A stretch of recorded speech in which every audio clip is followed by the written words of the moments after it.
Chapter 4: Social Work and Social Welfare. What is social welfare? Social welfare is a nation's system of programs, benefits, and services that help people meet those social, economic, educational, and health needs that are fundamental to the maintenance of society. Social welfare, then, is a broad concept related to the general well-being of all people in a society. Inherent in the definition are two basic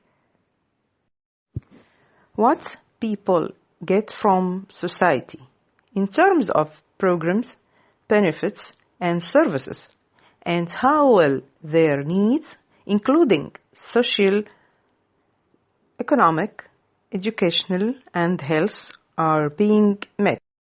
Social welfare as that idea being one of a decent society that provides opportunities for work and human meaning, provides reasonable security, want and assimilate, promotes fairness and evaluation based on individual merits,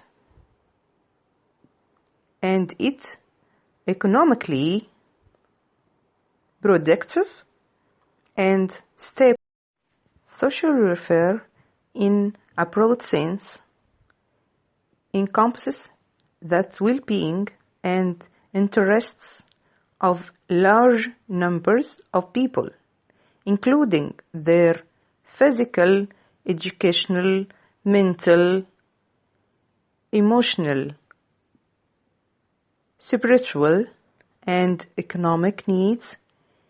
Economically, it is big business. Social welfare includes the basic institutions and processes related to facing and solving social problems that affect large numbers of people and that require some kind of concerted group effect to resolve. In this sense, social welfare includes not only qualified social workers but also untrained personnel employed in public welfare, probation, and other areas where social problems are being faced. However, action by the National Association of Social Workers, the Council on Social Work, Education, and Schools of Social Work has provided for recognition of undergraduate programs in social work. A glance into the history of social welfare reveals that services have been provided across the centuries for disadvantaged persons. The relationship between social work and social welfare. The goal of social welfare is to fulfill the social, financial, health, and recreational requirements of all individuals in a society. Examples for social welfare programs and services are foster care, adoption daycare, Head Start, probation and parole, public assistance program, public assistance programs, public health nursing, sex therapy, suicide counseling, recreational service, Boy Scouters, and why the profession of social work has developed within the context of the United States social welfare system. Pioneering social workers could be found in 19th century institutions such as settlement house and charity organization society. But for now, the reader should remember that social welfare is a broader concept, that social workers are employed in the U.S. social welfare system. Residual, institutional, and developmental perspectives on social welfare. We can look at social welfare and the ways its programs are developed from three different perspectives: residual, institutional, and developmental. The residual perspectives conceives of social welfare as inclusive of problems and the conservative liberal continuum, another way of thinking about how people should be served by social welfare programs involves the conservative liberal continuum.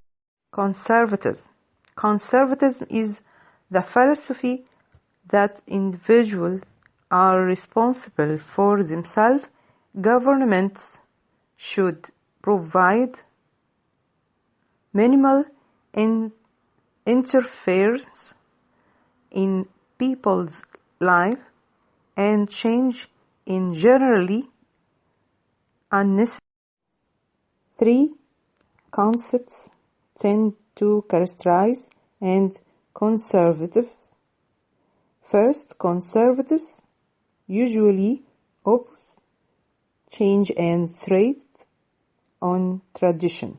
Second, conservatives tend to have a basically pessimistic view of human nature. They believe people in general are corrupt, self-centered, lazy, and incapable of true charity. Third, conservatives usually conceive all people as perfectly capable of taking care. Liberalism is a philosophy that government should be involved in the social, political, and economic structure so that all people's rights and privileges are protected in the name of social. Three concepts tend to characterize liberal more or less, reflecting the positives of a conservative perspective. First, liberals like change and tend to think there's always a better way to get things done. Second, liberals are much more optimistic about human nature. Third, liberals believe that people are significantly affected by things in their radicalism. A more extreme approach is radicalism, the philosophy that the social and political system as it stands is not structurally capable of truly providing social. According to a radical philosophy, for example, poverty defined as the result of exploitation by the ruling or dominant class exists for at least two reasons. First, having a multitude of poor people as workers enables higher classes to keep wages low because of the numerous